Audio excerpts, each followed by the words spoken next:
Now, as Peter was below in the courtyard, one of the servant girls of the high priest came. And when she saw Peter warming himself, she looked at him and said, "You also were with Jesus of Nazareth." But he denied it, saying, "I neither know nor understand what you're saying. I don't know what you're talking about." And he went on the porch, and a rooster crowed, "Cock-a-doodle-doo." And the servant girl saw him again, and began to say to those who stood by, "This is one of them." But he denied it again, "No." And a little later, a few minutes later, those who stood by said to Peter again, "Surely you are one of them. Surely you're one of them. For you are a Galilean, and your speech shows it." And he began to curse and swear, "I do not know this man of whom you speak." Bad words. A second time the rooster crowed, "Cock-a-doodle-doo." Then Peter called to mind the words that Jesus had said to him, "Before the rooster crows twice, you will deny me 3 times." And when he thought about it, he wept. Cried. Immediately in the morning, the chief priests held a consultation with the elders and scribes and the whole council. And they bound Jesus, led him away, and delivered him to Pilate. Bound and delivered Jesus to the governor. Now at the feast, at the Passover feast, he was accustomed to releasing one prisoner to them. Who should I release? It's my tradition. Me. Whomever they requested. That one. Pilate released whoever the people wanted him to release.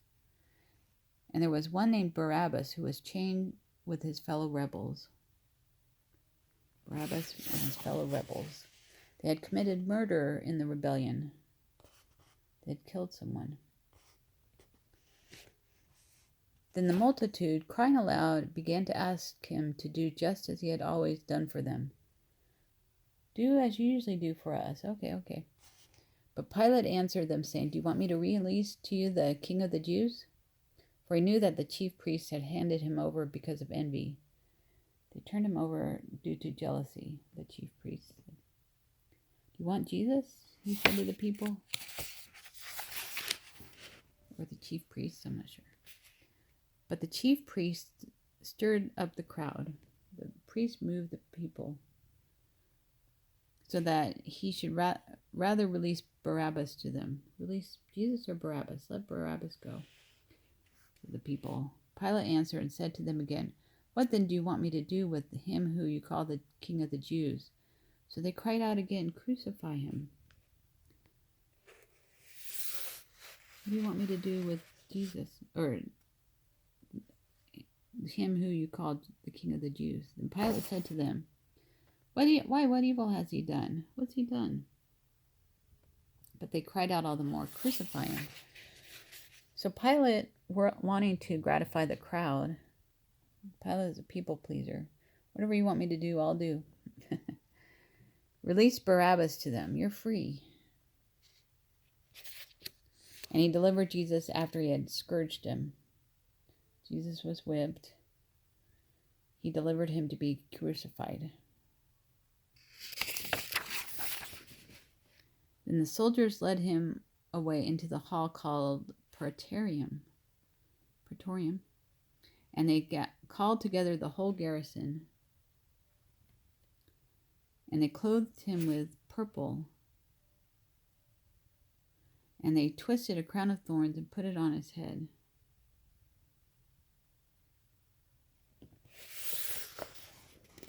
And began to salute him. "Hail, King of Jews, King of the Jews." Then they struck him on the head with a reed. Jesus struck on the head and spat on him. And bowing the knee, they worshipped him. And when they had mocked him,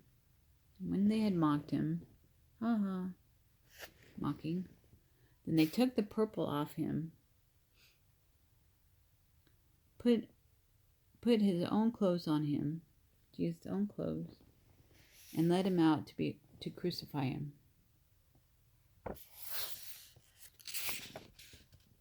Then they compelled a certain man, Simon, a Syrian, the father of Alexander and Rufus. A certain man from Cyrene, Simon, father of Alexander and Rufus. As he was coming out of the country and passing by, country, open land, Simon was passing by. They compelled him to bear his cross, carry Jesus' cross. And they brought him to the place Golgotha, which is translated place of a skull. Place of the skull.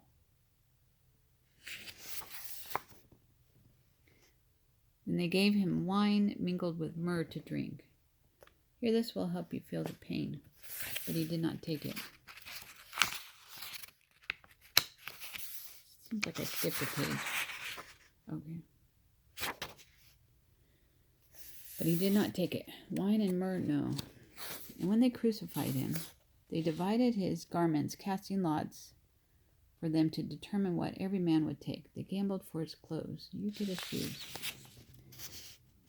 Now it was the third hour after dawn, 9 a.m., about 9 a.m., and they crucified him, and the description of his accusation was written, the King of the Jews. With him they crucified two robbers. They also crucified two robbers, one on his right and the other on his left. So the scripture was fulfilled, which says, and he was numbered with the transgressors. Isaiah 53:12. One criminal on his right, one criminal on his left.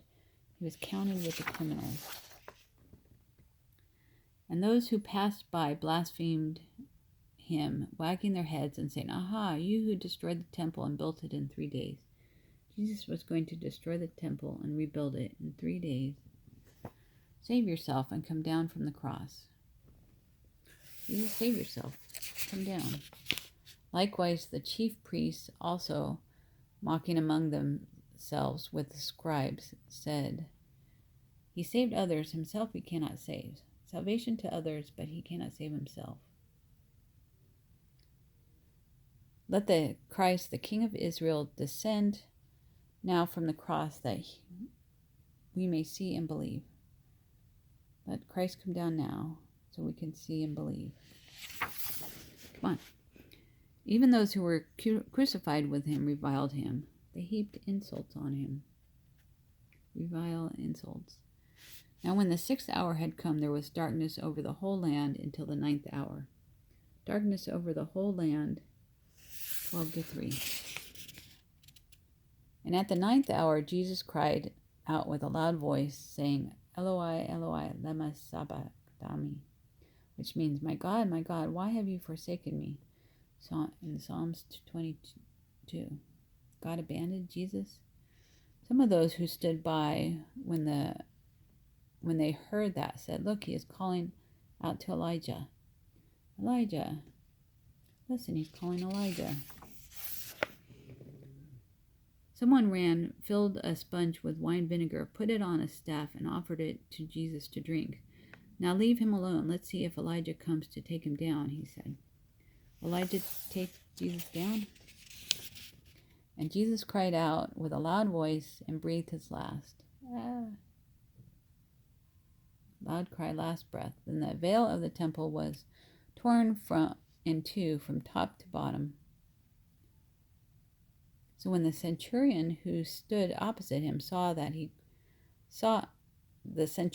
soldier who stood opposite him saw that, he cried out like this and breathed his last. He said, "Truly this man was the Son of God."